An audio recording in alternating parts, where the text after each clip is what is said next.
शिवसेनेचा 60वा वर्धापन दिन आज शिंदेंचा नेस्कोमध्ये तर ठाकरेंचा षण्मुखानंद सभागृहात मेळावा होणार। ऑपरेशन टायगरमुळे यंदाचा शिवसेनेचा वर्धापन दिन चर्चेत। खासदारांच्या फुटीवर ठाकरे काय बोलणार याकडे लक्ष। शिंदेंच्या वर्धापन दिन कार्यक्रमात गोंधळाची शक्यता वर्तवणारं पत्र व्हायरल। संजय राऊत यांनी ट्विट केलेल्या मुंबई पोलिसांच्या पत्रात याबाबत उल्लेख। शिंदे आणि ठाकरेंचे कार्यकर्ते समोरासमोर येण्याची शक्यता, अनुचित प्रकार होऊ नये यासाठी खबरदारी।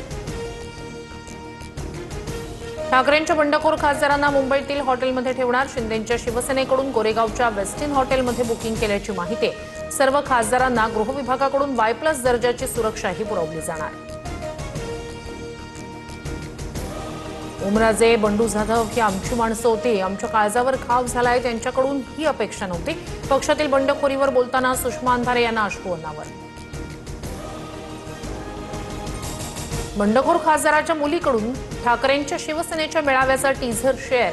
संजय दिना पाटील यांच्या कन्या नगरसेविका राजुल पाटील यांच्याकडून वर्धापन दिनाचा टीझर जारी। बंडखोरांवर टीका करताना राऊतांनी दुसऱ्या दिवशीही शिव्या हासडल्या। राऊतांच्या शिव्यांवर शिंदेंच्या शिवसेनेचा संताप। शिंदेंच्या सेनेसह भाजपच्या नवनाथ बन यांचा राऊतांना जशास तसं उत्तर।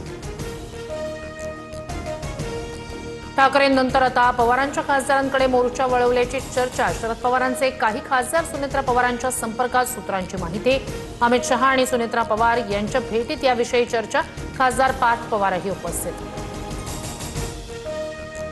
बेस्टचे कर्मचारी आजपासून बेमुदत संपावर। विविध प्रलंबित मागण्यांसाठी कर्मचाऱ्यांचा संप। मात्र बेस्ट वर्कर्स युनियन आणि श्रमिक युनियनचा संपाला विरोध।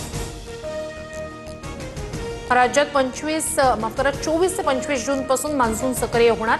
भारतीय हवामान विभागाचा अंदाज। देशभरात सरासरीच्या तुलनेत 41% पावसाची तूट।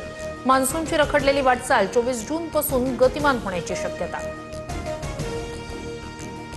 झारखंडमध्ये काँग्रेसला धक्का। मित्रपक्षांच्या क्रॉस वोटिंगमुळे राज्यसभा निवडणुकीत काँग्रेसचा धक्कादायक पराभव। एनडीए समर्थित अपक्ष उमेदवार परिमल नथवाणी विजयी। काँग्रेसच्या प्रणव झा यांना केवळ 21 मतं।